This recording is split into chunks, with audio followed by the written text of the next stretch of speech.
नमस्कार दोस्तों, I hope you are doing well. So welcome to my YouTube channel. आज today my topic is monitoring pulse. आज कोशिश करते हैं कि ये चैप्टर कंप्लीट हो जाए जल्दी से जल्दी, क्योंकि ज़्यादा वीडियो भी ठीक नहीं है बनानी.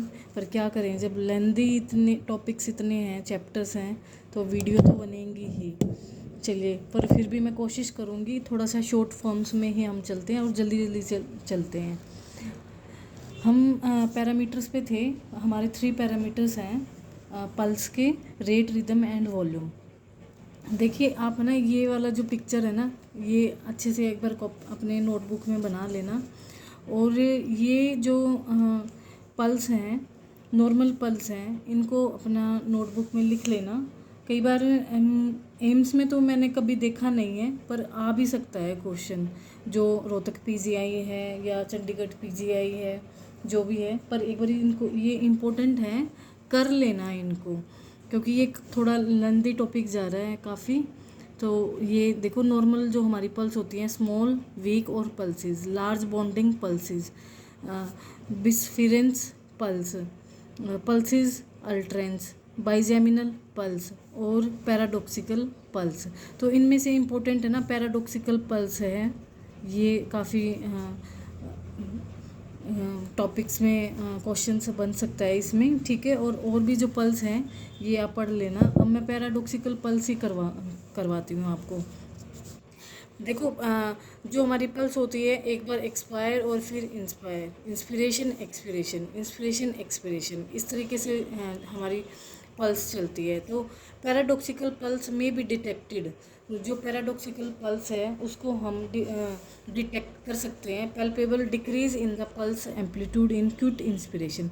जैसे ही क्विक इंस्पिरेशन होती है, तभी हम इस पल्स को डिटेक्ट करते हैं, पैल्पेबल करते हैं. और decrease in the pulse amplitude, तो इसमें जो पल्स का एम्पलीट्यूड है वो डिक्रीज़ हो जाता है. देखिए, ये जो स्पेस देख रहे हो ना, ये क्या है, एम्पलीट्यूड है पल्स का.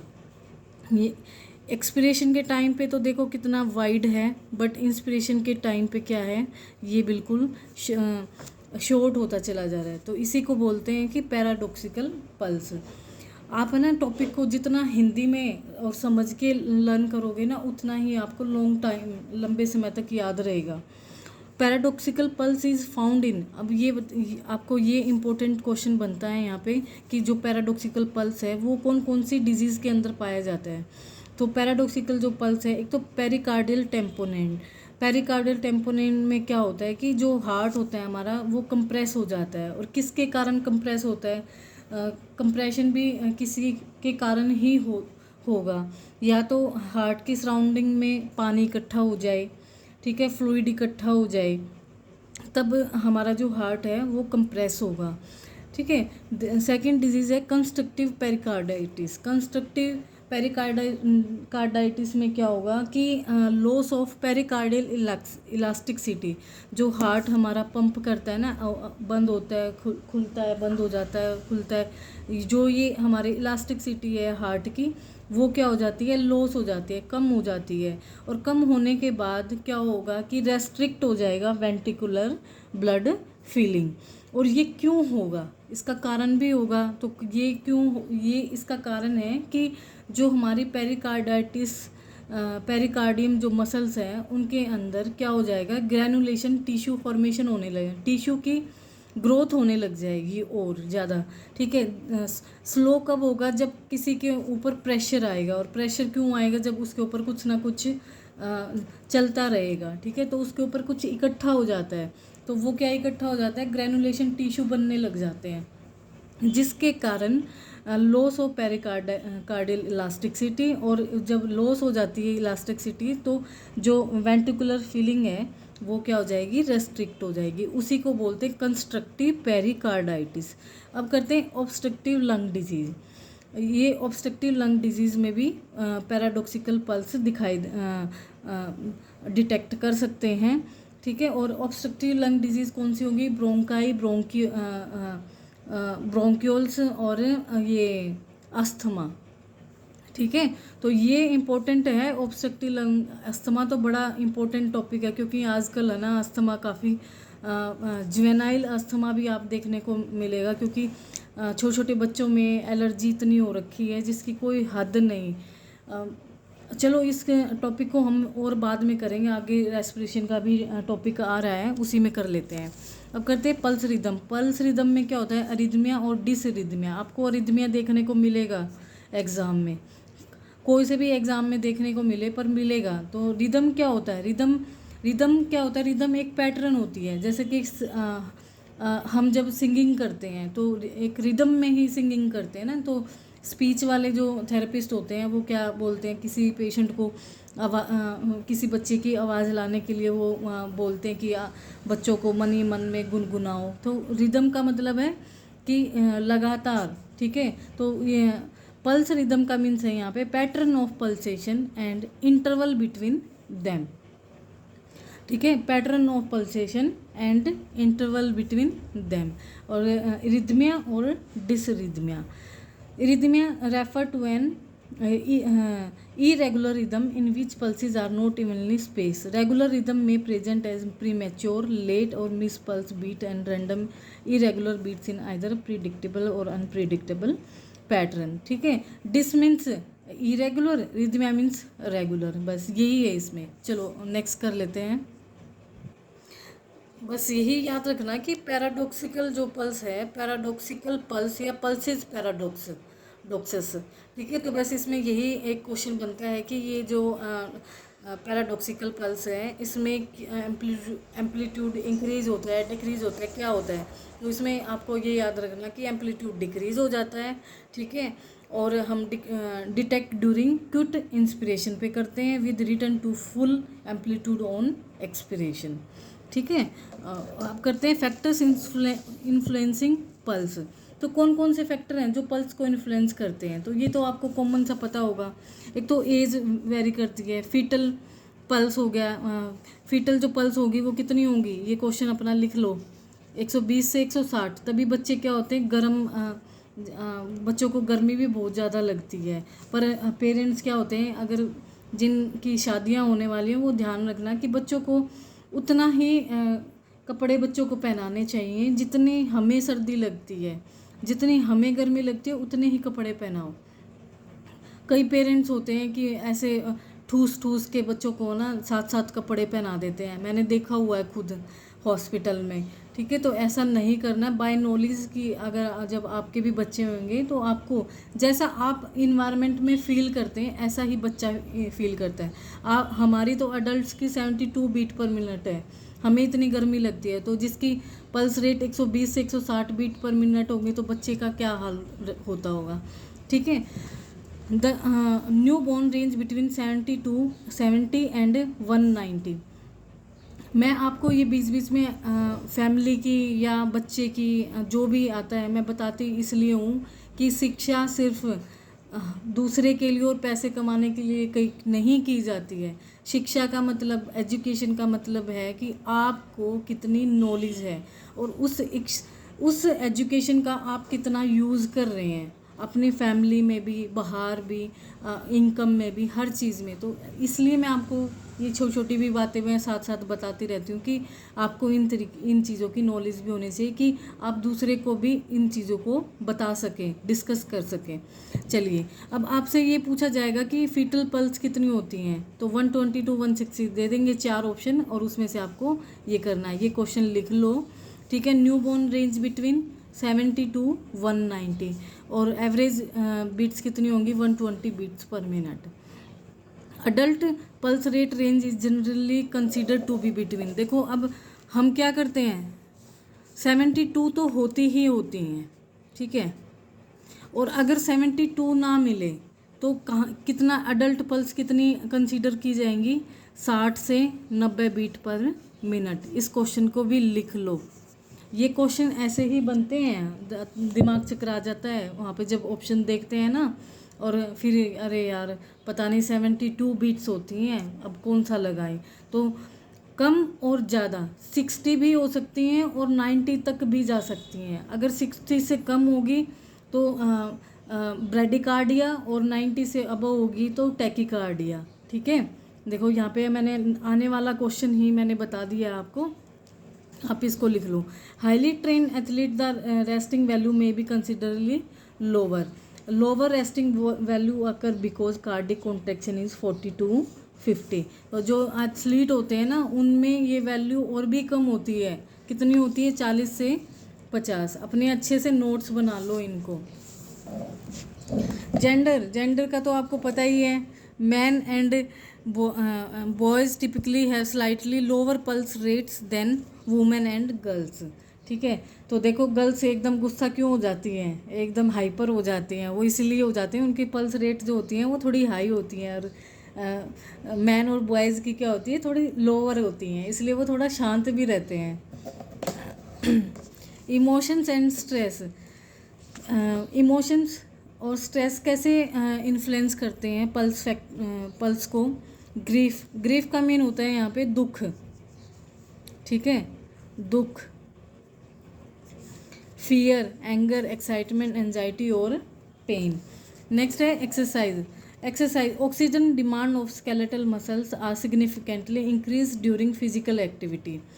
पता है एक्सरसाइज से तो बॉडी का जो भी केमिकल रिएक्शंस होता है वो सारा चेंज हो जाता है। At rest only 20 to 25% of the available muscle capillary are open.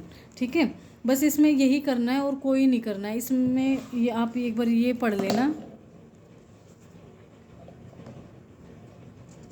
कार्बोनिन formula, ये ना लिख लो, ये आज का आपका होमवर्क है। और फिर मुझे भी टाइप कमेंट्स करके भेजना है।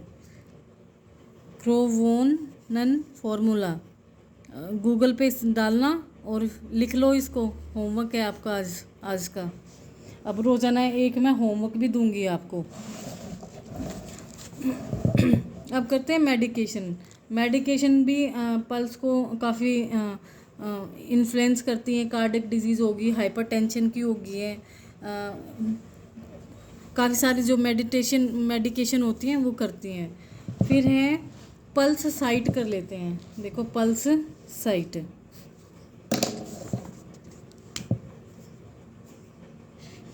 अब मैं इसको ना आपको ये वैसे पूरा इसमें ये गिवन है pulse site location indication for use.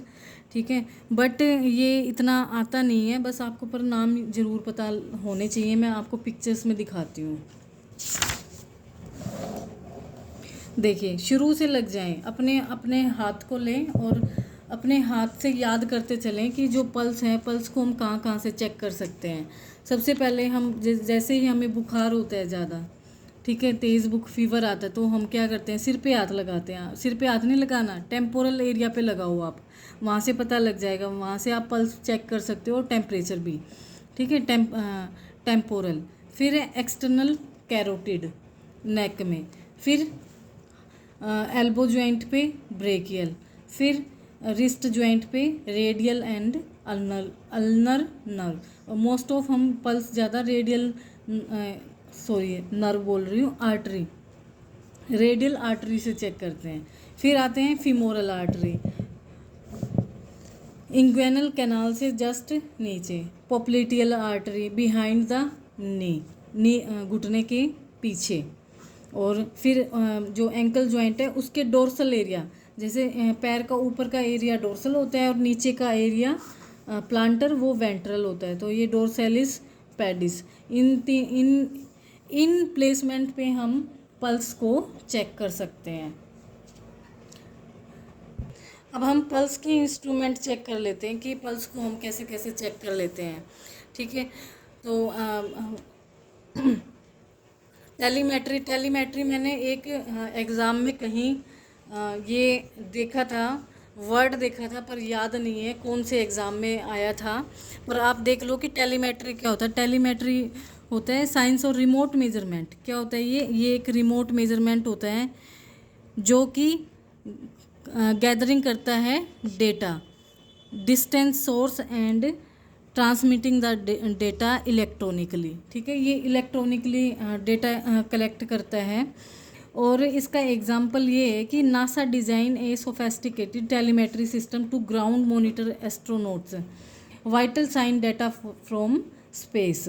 तो तो स्पेस में जो वाइटल साइंस का डाटा है उसको चेक करने के लिए इस टेलीमेट्री को यूज़ किया। This technology lead to the development of patient monitoring system. तो इस टेक्नोलॉजी को डेवलप कर दिया पेशेंट मॉनिटरिंग सिस्टम में। अब करते हैं नेक्स्ट डॉपलर अल्ट्रासाउंड। तो सबसे पहले आपको इसमें यही क्वेश्चन बनेगा कि जो अल्ट्रासाउंड है वो क्या है, वो इन्वेजिव है या नॉन इन्वेजिव है।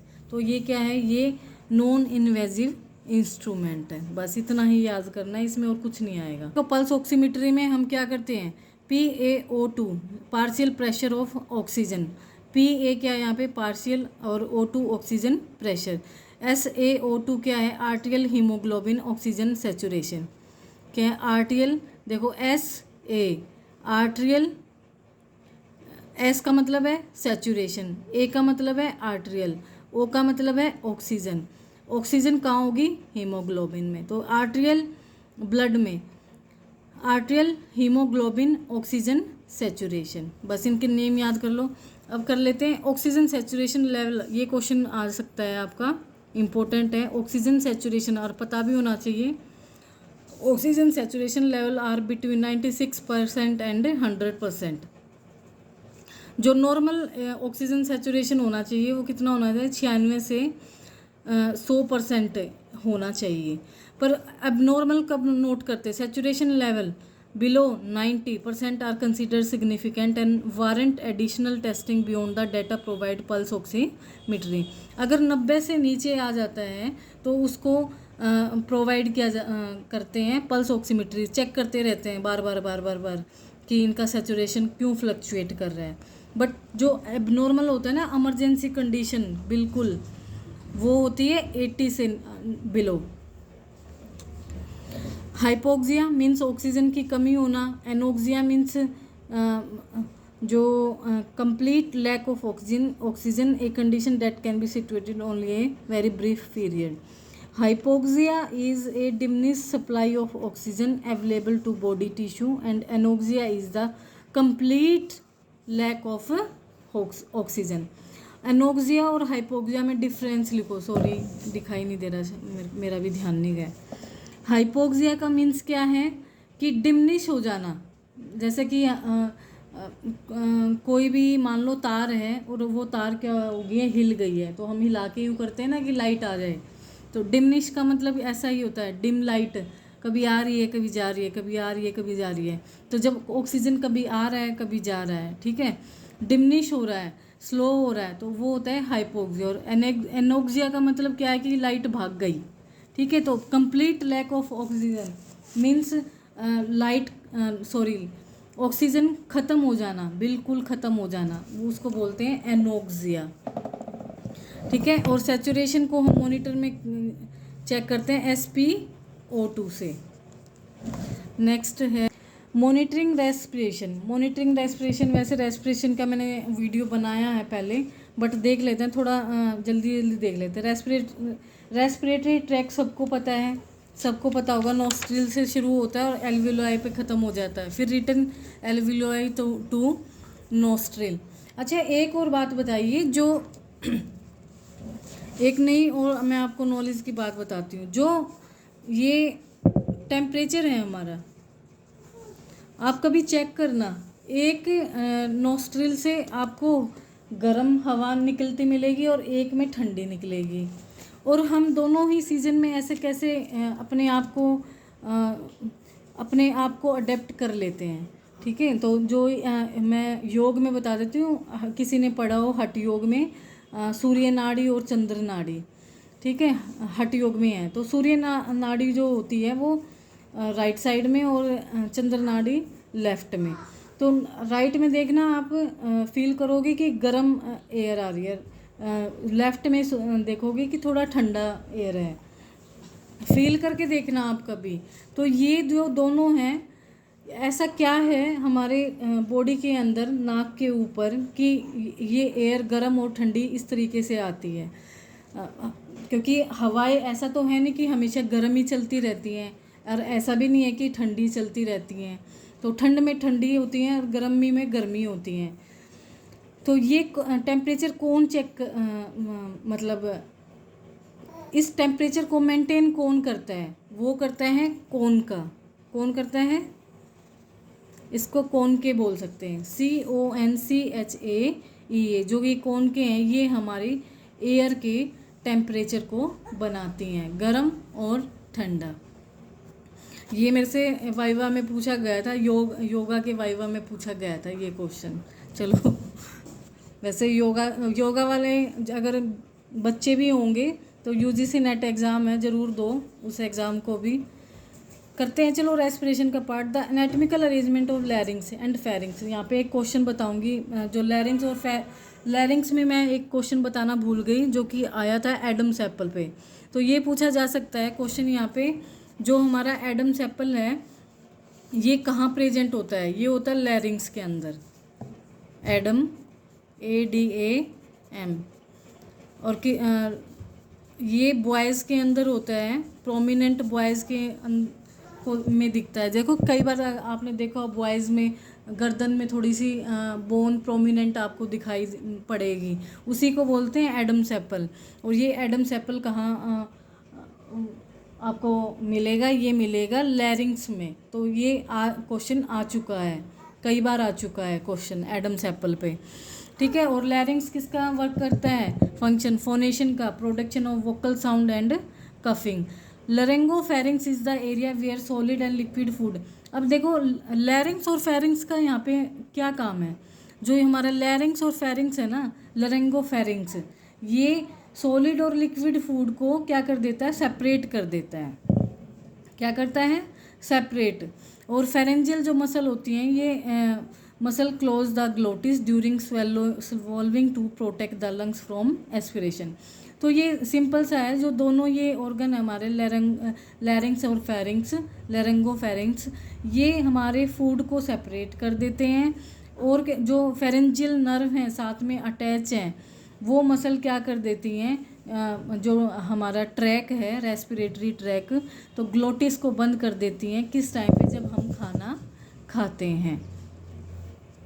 बस इसमें यही है। देखो ये वाला क्वेश्चन है एडम्स एप्पल, थायराइड कार्टिलेज, जो ये क्वेश्चन भी बन सकता है। जो एडम्स एप्पल है वो बोन है या कार्टिलेज है या लिगामेंट है, क्या है और क्या टेंडन है? तो एडम्स एप्पल एक क्या है? Thyroid cartilage of the larynx is the site for emergency opening to the tracheal airway. अब इसमें एक और क्वेश्चन है, जो एडम्स एप्पल है ये इसका क्या काम है? ये इमरजेंसी में क्या करता है? सांस लेने का काम करता है।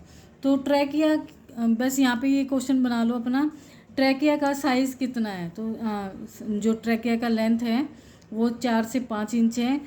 और इंच को ना हमेशा सेंटीमीटर भी लिखो, 11 to 13 सेंटीमीटर। इंच में तो आपको ऐसा कुछ दिखाई नहीं देगा, बट जो हमारे कॉमन एग्ज़ाम होते हैं ना, स्टेट लेवल के जो एग्ज़ाम होते हैं, कहीं PGI में हो रहा है, चंडीगढ़ PGI, रोहतक PGI, जहाँ भी है वहाँ पे आपको ये क्वेश्चंस देखने को मिल जाएंगे इंच को सेंटीमीटर में। अब करते हैं कैरिना। ये कैरिना है हमारा, देखो यहाँ पे, ठीक है। ये कैरिना का क्या काम है? जो हमें खांसी आती है ना, जो यहाँ पे क्या है? यहाँ पे रिसेप्टर, कफ रिसेप्टर पड़े हैं हमारे, काफ़ी सारे कफ रिसेप्टर इकट्ठे हैं, ठीक है। ये कफ रिसेप्टर ही हमें क्या कर दिलवाते हैं? कफिंग करवाते हैं, ठीक है। और आपसे ये क्वेश्चन पूछ सकते हैं कि जो कफ रिसेप्टर्स हैं वो कहाँ प्रेजेंट होते हैं? तो प्रेजेंट होते हैं कैरिना में, ठीक है। और कैरिना क्या कंटेन करता है? कैरिना कंटेन करता है मेजॉरिटी ऑफ कफ रिसेप्टर, ठीक है। इस तरीके से आपको अपने स्टडी को बनाए रखना है, एग्ज़ाम की तैयारी करनी है। अब चलते हैं, ये थोड़ा सा हम जल्दी जल्दी कर लेते हैं। एनाटॉमिकल डेड स्पेस का मतलब क्या होता है? ये अगर किसी को भी नहीं पता हो ना, तो भी ये मान लेना कि डेड मीन्स मरा हुआ, ना तो वो आएगा ना वो जाएगा, ठीक है। तो जो हमारी लंग्स के अंदर एयर होती है वो ना तो निकलेगी ना बाहर रहेगी, वो एल्वियोलाई में प्रेजेंट रहेगी, उसी को बोलते हैं एनाटॉमिकल डेड स्पेस।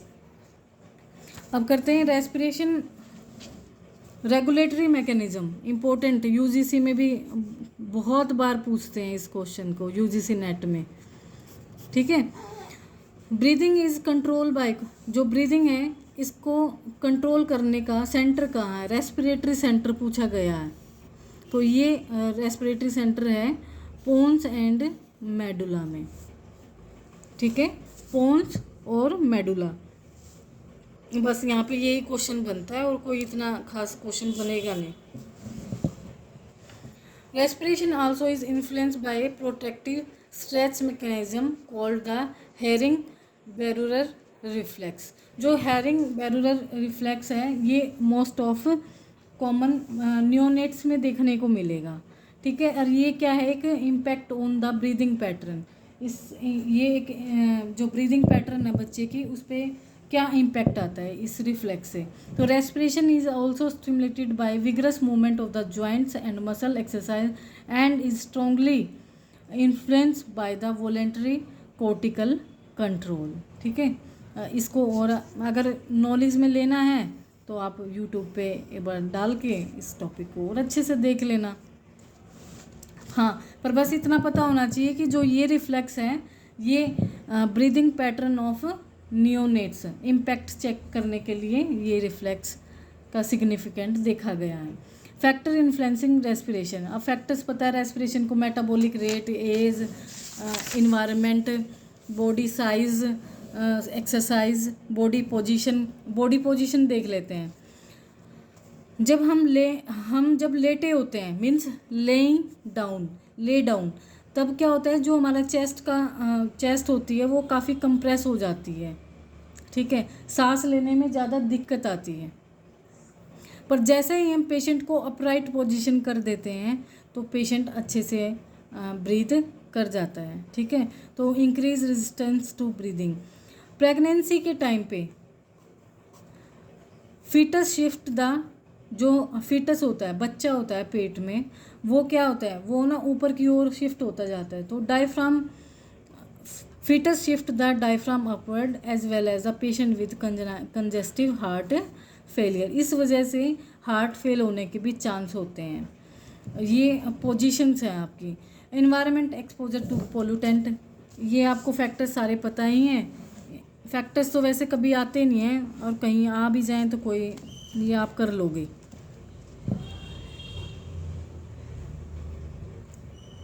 अब करते हैं नॉर्मल साउंड्स, ब्रीद साउंड, ठीक है। क्या करते हैं, ब्रीद साउंड्स। ये साउंड्स आ जाती हैं, इम्पोर्टेंट हैं।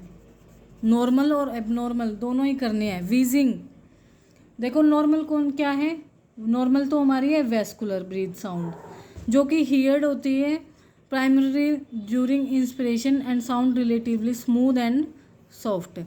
अब ये नॉर्मल है तो साउंड क्या होगी, स्मूथ भी होगी और सॉफ्ट भी होगी।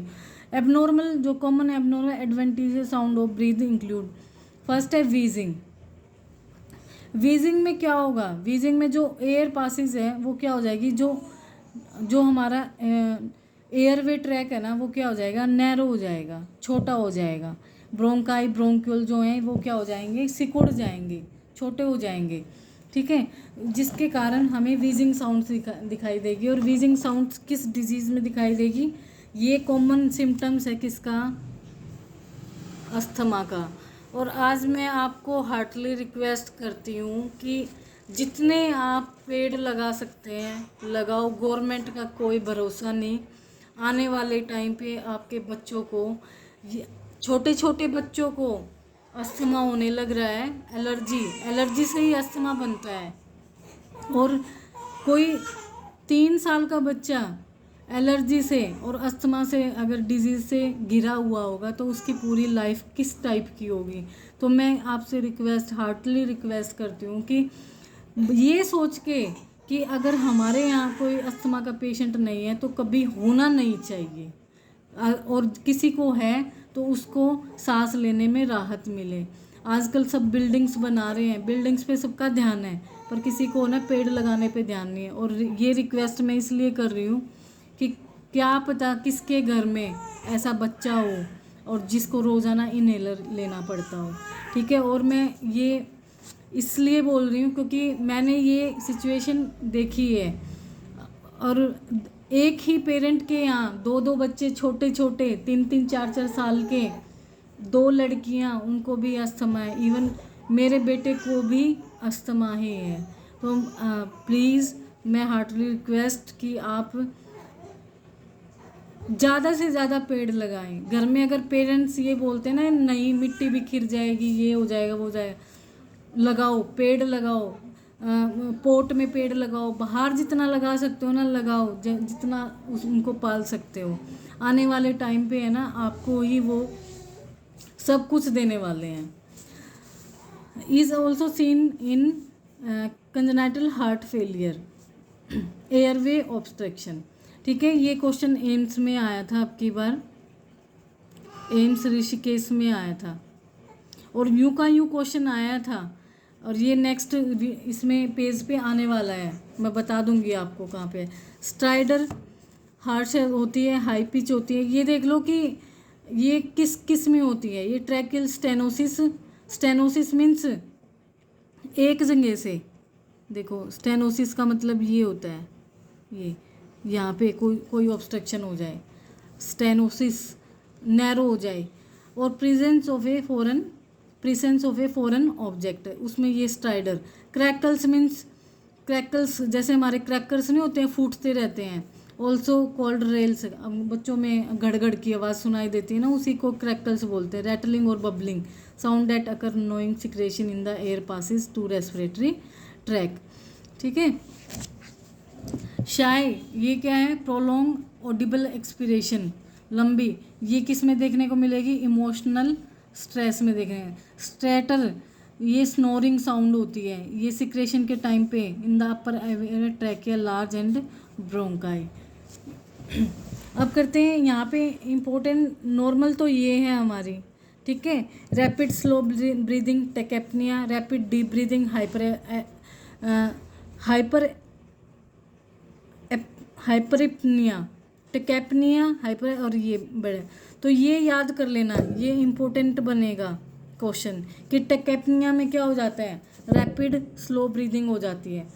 टेक्निया में इंक्रीज हो जाती है पर ब्रीथ स्लो हो जाती है। हाइपर एप्निया में, हाइपर मीन फास्ट, रैपिड पर डीप ब्रीदिंग हो जाती है। डीप ब्रीदिंग का मतलब क्या है, hyper ventilation. Slow breathing means bread apnoea. ये आ सकते हैं क्वेश्चन, नोट कर लो अच्छे से बुक में। चिन स्ट्रोक ब्रीदिंग इम्पोर्टेंट है, किसी एग्जाम में आई थी ये चिन स्ट्रोक ब्रीदिंग। इसमें हाइपर एप्निया एंड एप्निया, पहले हाइपर एप्निया और फिर हो जाएगा apnoea. Respiration waxes and veins cyclically so that period of deep breathing alternate with period of apnoea.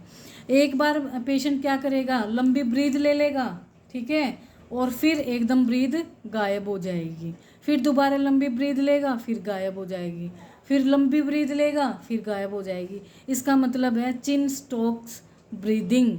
ठीक है, ये होती है अदर कोज किसके कारण, heart failure, uremia, drug induce respiratory depression, brain damage both sided of the cerebral hemisphere, और diencephalon. ये पक्का याद कर लेना अच्छे से। Ataxic breathing means Biot's breathing, ये भी इम्पोर्टेंट है आपका। Ataxic breathing is characterized by unpredictable irregularity. Breath may be shallow and deep and stop for short period. Cause include respiratory depression and brain damage typically at medullary level. तो ये ataxic breathing होती है, ये किस में होती है, किसके कारण होती है, respiratory depression and brain damage. इसमें क्या होगा, बाइट्स ब्रीदिंग, अटैक्सिक ब्रीदिंग ना देके बाइट्स ब्रीदिंग दे देंगे, तो ये ब्रीद क्या हो जाती है, इरेगुलरिटी होती है, अनप्रिडिक्टेबल होती है, जिसको हम प्रिडिक्ट नहीं कर सकते, शैलो होती है, डीप होती है, और स्टॉप हो जाती है शॉर्ट पीरियड के लिए, तो इसको बोलते हैं अटैक्सिक ब्रीदिंग। अब करते हैं शाइनिंग रेस्पिरेशन, शाय। ठीक है, शाय मीन्स शर्माना होता है।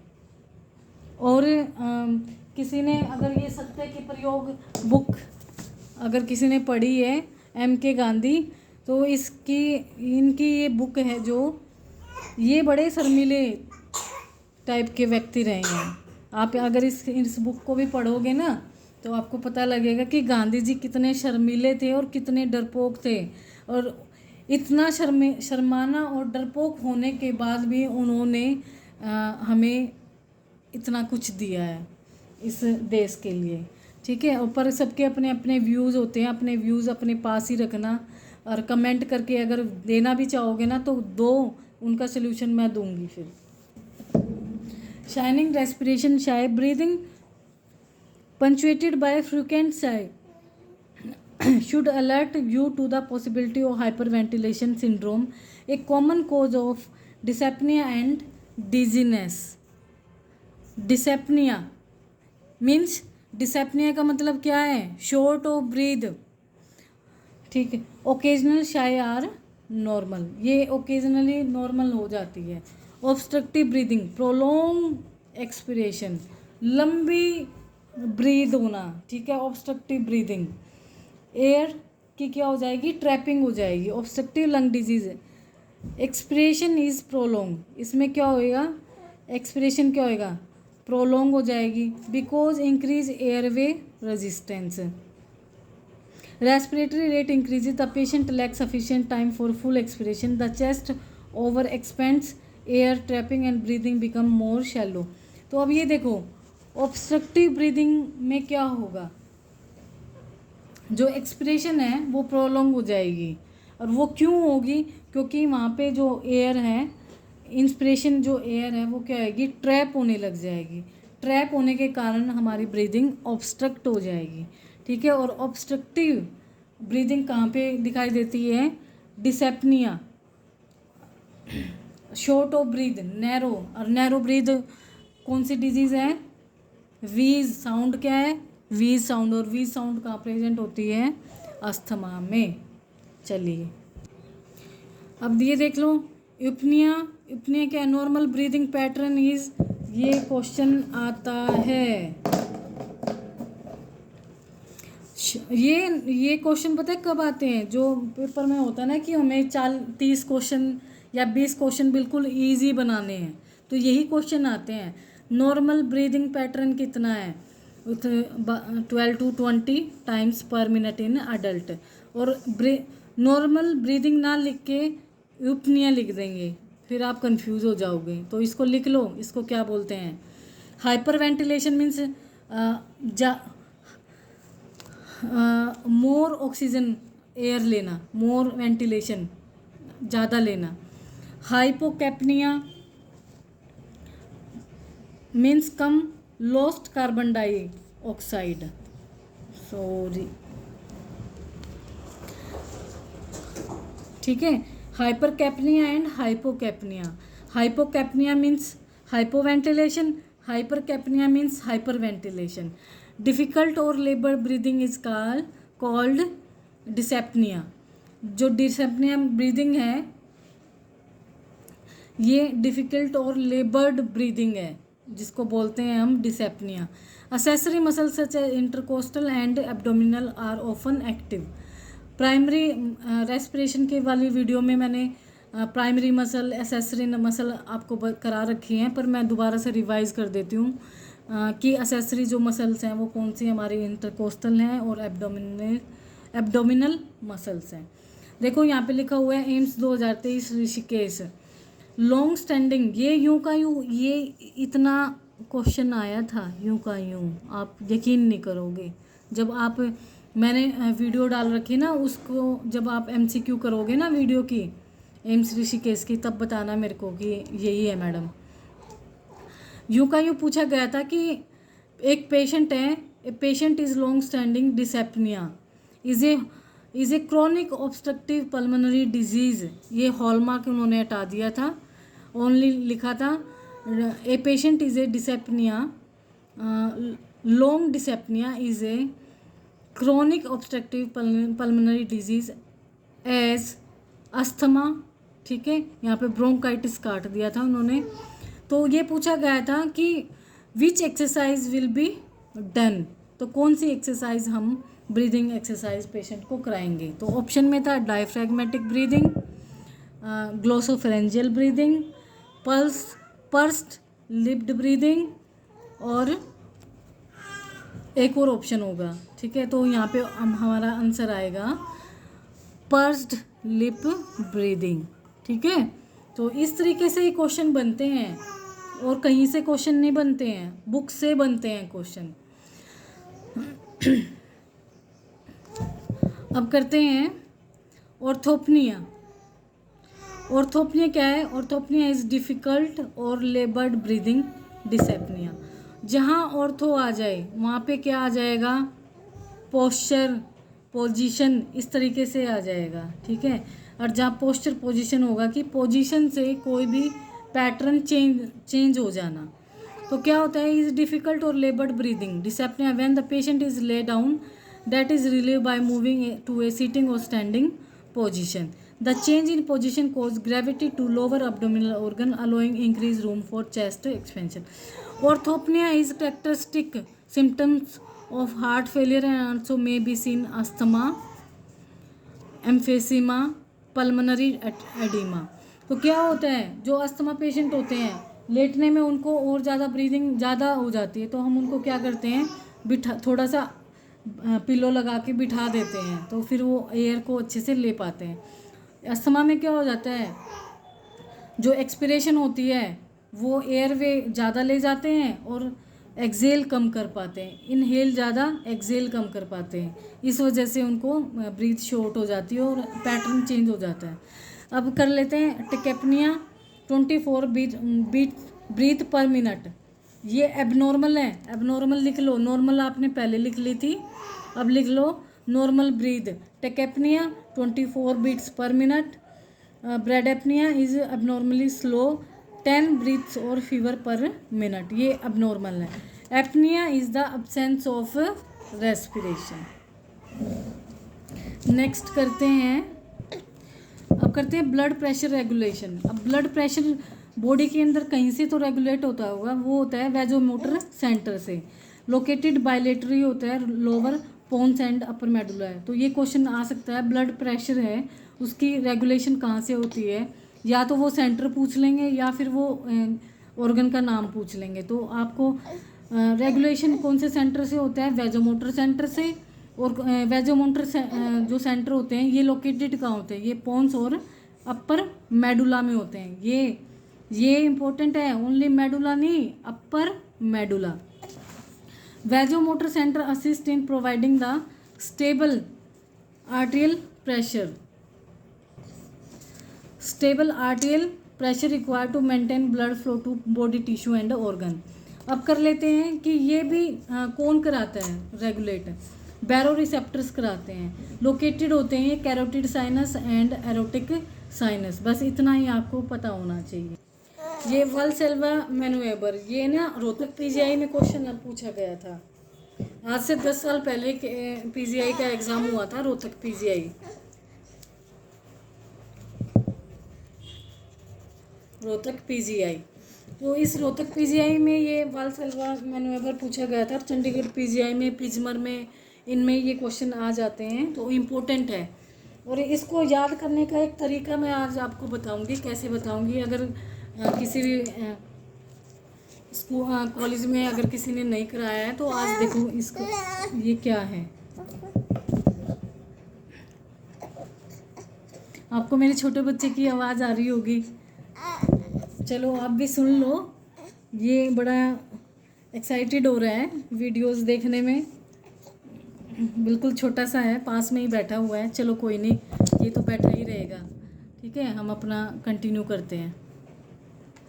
वाल्सेल्वा मैनुओवर, सबसे पहले मैं आपको हिंदी में समझाऊंगी कि ये क्या चीज़ है। जब हम बॉडी का वेट उठाते हैं, देखो मैंने यहाँ डायग्राम बनाया हुआ है। अब ये मान लो कि अमित जिम गया है और या घर पे है, डंबल मार रहा है, ठीक है। तो वो डंबल के सेट्स लगा रहा है। तो क्या होगा, जब हम कोई भी वेट कैरी करते हैं, वज़न उठाते हैं, तो हमारा जो ग्लोटिस होता है ये क्लोज हो जाता है। और जब ग्लोटिस क्लोज होता है तो जो हमारे अंदर चेस्ट में एयर होती है, जो चेस्ट का प्रेशर होता है वो क्या हो जाता है? इंक्रीज़ हो जाता है। और जैसे ही प्रेशर इंक्रीज होगा तो प्रेशर इंक्रीज होने से जो चेस्ट होती है वो क्या हो जाएगी, इंटरनल स्टेबलाइज हो जाएगी। और जैसे ही इंटरनल स्टेबलाइज होगी तो हम हैवी लोड्स उठा पाते हैं। ठीक है, इस वाल्सेल्वा मैन्यूवर यही है। अब मैं दूसरा आपको तरीके से समझा देती हूँ कि ये क्या है, इसकी फिजियोलॉजी समझाते हैं पहले। फिजियोलॉजी ऑफ वाल्सेल्वा मैन्यूवर, इसमें क्या होता है, इंक्रीज इंट्राथोरेसिक प्रेशर। मैंने बता दिया कि जब प्रेशर इंक्रीज कब होगा, जब हमारा ग्लोटिस क्लोज हो जाएगा। क्लोज कब होएगा, जब कोई भी हम हैवी लोड उठाते हैं तो हमारा ग्लोटिस क्लोज हो जाएगा। और क्लोज होने के बाद चेस्ट के अंदर प्रेशर जो है, इंट्राथोरेसिक प्रेशर इंक्रीज हो जाएगा। जैसे ही इंट्राथोरेसिक प्रेशर इंक्रीज होगा तो जो वीनस रिटर्न है हमारा वो डिक्रीज हो जाएगा, स्ट्रोक वॉल्यूम डिक्रीज हो जाएगी, कार्डियक आउटपुट डिक्रीज हो जाएगा, बीपी डिक्रीज हो जाएगा। और डिक्रीज हो जाएंगे हमारे बैरो रिसेप्टर फायरिंग्स। बैरो रिसेप्टर्स का क्या काम है, बैरो रिसेप्टर का काम है हमारे रेस्पिरेशन को रेगुलेट करने का। और वो रेगुलेट कहाँ करेंगे, कौन से सेंटर से होगी रेगुलेशन, पहले बैरो रिसेप्टर स्टिमुलेट होंगे, फिर वो वेजो सेंटर में जाएंगे। वेजो सेंटर कहाँ है, पोन्स और अपर मेडुला में है। अपर मेडुला से फिर वो वापस आएंगे, वापस आके फिर वो इन्फॉर्म करेंगे। तो यहाँ पे क्या हो जाता है, ये बैरो रिसेप्टर ही डिक्रीज हो जाते हैं, तो कोई भी इन्फॉर्मेशन नहीं जाती है कि आपको रेस्पिरेशन लेनी है। ठीक है, फिर क्या हो जाएगा, डिक्रीज हो जाएगा inhibition of vasoconstrictor centre of medulla, और डिक्रीज हो जाएगा एक्साइटेशन ऑफ वैगल सेंटर। ठीक है, तो डिक्रीज वैगल आउटफ्लो, और इसमें हो जाएगा डिक्रीज इंक्रीज सिंपैथेटिक आउटफ्लो, जिसके कारण हार्ट रेट इंक्रीज हो जाएगा, इंक्रीज कॉन्ट्रैक्टिलिटी हो जाएगी, इंक्रीज वेजो कंस्ट्रिक्शन हो जाएगा। यही है वाल्सेल्वा मैन्यूवर। अब क्या एक और एग्जांपल मैं आपको दे देती हूँ। जैसे कि योग में क्या होता है, ब्रीदिंग एक्सरसाइज में, योग में पेशेंट को हम ब्रीथ होल्ड करने, नॉर्मल पेशेंट की ले लेते हैं। नॉर्मल जो होगा वो पेशेंट कैसे हो सकता है, अब क्या करें, पेशेंट मुंह पे चढ़ा हुआ है। एक पर्सन है, किसी का नाम ले लेते हैं, चलो भावना मैडम है। भावना मैडम क्या कर रही हैं, मैं बोल रही हूँ कि भावना मैडम एक ब्रीथ लो और अपने नाक को बंद कर लो। उन्होंने अपनी नाक को बंद कर लिया। नाक को बंद करने के बाद वो क्या कर रहे हैं, ब्रीथ को पुश आउट कर रहे हैं। ठीक है, तो जब ब्रीथ को पुश आउट करेंगे और 15-20 सेकंड तक होल्ड रखेंगे तो क्या होगा, उनका बीपी इंक्रीज हो जाएगा यहाँ पे। और फिर ट्राई करेंगे, try to breathe out forcefully. और फिर भावना मैडम क्या करेगी, ब्रीथ को फोर्सफुली बाहर फेंकने की कोशिश करेगी। ठीक है, तो जो ब्रीथ है वो नाक तो हमने पकड़ के रखा हुआ है, अपने हाथ से बंद करके रखा हुआ है। तो जब फोर्सफुली जो एयर है वो कहाँ से आएगी, निकलेगी, तो वो निकलेगी हमारे मुंह से। तो हम क्या करते हैं, जब नाक बंद हो जाते हैं तो मुंह से सांस लेना शुरू कर देते हैं, तो ओपन माउथ हो जाएगा, हमारा माउथ अपने आप खुल जाएगा और ब्रीथ आउट हो जाएगी। और जैसे ही ब्रीथ आउट होएगी यहाँ पे ब्लड प्रेशर हमारा डिक्रीज हो जाएगा। जो 15-20 सेकंड जो रेस्पिरेशन है होल्ड रही है, वो एयर कहाँ गई है, तो वो ब्रीथ एक्सेलरेट की है योर हार्ट रेट। ठीक है, एंड स्लो डाउन योर, वो क्या है, ब्रीथ एक्सेलरेट करती रही है हार्ट रेट, और हमारी जो हार्ट रेट है वो क्या हो जाएगी, स्लो डाउन और your heart rate. Then heart rate does not slow down and repeat. ठीक है, तो ये जो मैन्यूवर है ये क्या होता है, ये रिपीट होता जाएगा। इस जब भावना मैडम ने ब्रीथ को होल्ड किया तब तो हमारा जो ब्लड प्रेशर है इंक्रीज हो गया, और जैसे ही अपने आप मुंह खुल के ब्रीदिंग बाहर आउट हुई तो हमारा जो ब्लड प्रेशर है वो डिक्रीज हो गया। इसी को बोलते हैं वाल्सेल्वा मैन्यूवर। अब मैं इसमें आपको दिखा देती हूँ, आप इसको इसमें से भी पढ़ लेना। ठीक ठीक है, होल्ड करके तब पढ़ लेना। अब करते हैं postural orthostatic, postural orthostatic hypotension. Postural का देखो मैंने बताया ना, जहाँ ऑर्थो आ जाए वहाँ पोस्चर, पोजीशन ये आते ही आते हैं। Postural hypotension is a sudden drop in BP that occur when movement to upright posture, sitting or standing is initiated। तो ये क्या कह रहा है, ऑर्थोस्टैटिक हाइपोटेंशन क्या होता है, पोस्चरल हाइपोटेंशन क्या होता है। जब कई बार पेशेंट कई दिनों तक अगर लेटा हुआ होता है और एकदम उसको हम बिठाते हैं या खड़ा करते हैं तो वो कहता है कि मुझे चक्कर आ रहे हैं। तो वो चक्कर क्यों आते हैं, क्योंकि जो हमारा ग्रेविटेशन फोर्स होता है, जो ग्रेविटेशनल हमारा ब्लड होता है वो पुल करता है कहाँ, लोअर एक्सट्रीमिटी में। तो ग्रेविटेशन जो होता है वो नीचे की ओर ही खींचता है। तो जितने दिन हम लेटे थे हमारा ब्लड जो था वो उस पर एलिमिनेटेड में था। तो जैसे ही पेशेंट बैठा और उठा तो क्या हुआ, पेशेंट को चक्कर आया। और वो किस कारण आया, क्योंकि जो ग्रेविटेशन ब्लड है वो पुल कर रहा है लोअर एक्सट्रीमिटी वेन्स में। बस इसमें इतना ही आपको देखने को मिलेगा, इतना ही कर लेना, इतना ही नॉलेज के लिए काफ़ी है। अब करते हैं क्रोटॉक्स साउंड। कोरोटॉक्स साउंड, ये साउंड एग्ज़ाम में आ सकती है। इस साउंड का नाम है कोरोटॉक्स साउंड। और ये साउंड इस साउंड का मतलब क्या है, जब मेजर करते हैं हम blood pressure, A series of sound is heard through stethoscope.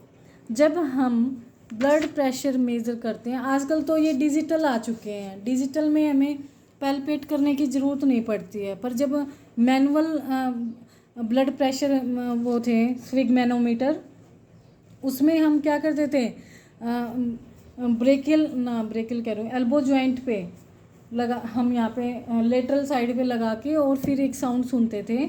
उस साउंड को ही बोलते हैं क्रोटॉक्स साउंड। और किसके साथ सुनी जाती है, स्टेटोस्कोप के साथ।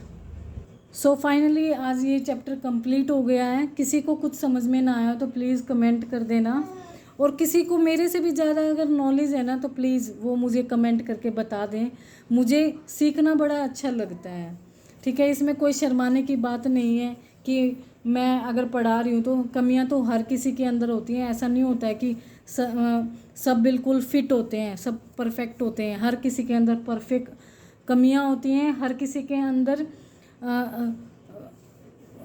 हिम्मत भी होती है सब कुछ करने की, हर किसी के अंदर होती है। बस आप अपना डिसिप्लिन बना के रखो। इलेक्शन का टाइम है, इलेक्शन के बाद एग्ज़ाम होंगे ही होंगे। दो एम्स में तो वैकेंसी आएंगी और तकरीबन 60 वैकेंसी के आसपास आएंगी। तो अपनी तैयारी को अभी बना लो, अच्छे से कर लो, जो कि क्लिनिक में भी काम आए और एग्ज़ाम में भी काम आए। और कोशिश करूँगी मैं साथ के साथ कि आपको 1-2 वीडियोज़ में मैथ की, जैसे परसेंटेज होगी, स्पीड होगी और सिंपल कंपाउंड इंटरेस्ट के क्वेश्चंस हो गए, ये मैं आपको करवा दूँ। काफ़ी मज़ा आया मेरे को इस वीडियो में और करवा के भी, और आपके साथ अपनी प्रॉब्लम्स को शेयर करना भी बड़ा अच्छा लगता है। और अस्थमा वाले पेशेंट्स के लिए कोशिश करना कि पेड़ों को लगाओ, ज़्यादा से ज़्यादा लगाओ। मैं नहीं चाहती कि आने वाले आपके बच्चे को भी किसी टाइप की कोई एलर्जी हो, ठीक है।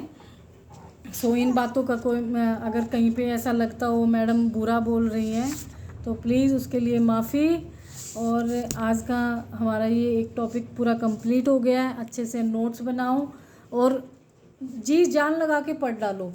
एग्ज़ाम क्लियर हो या ना हो, पर आपके अंदर इतनी कैपेबिलिटी हो कि अगर कोई डॉक्टर आपके सामने कुछ भी क्वेश्चन पुटअप करता है तो आप उसका आंसर दे दो। मैं बस यही चाहती हूँ कि आपको नॉलेज होनी बहुत ज़रूरी है, जो आपके ही काम आएगी, किसी के काम नहीं आएगी, सिर्फ आपके काम आएगी। थैंक यू सो मच मेरे यूट्यूब चैनल पे ज्वाइन करने के लिए। और अभी बच्चे छोटे हैं इसलिए ऑनलाइन क्लास नहीं दे पाऊँगी, कोशिश यही है।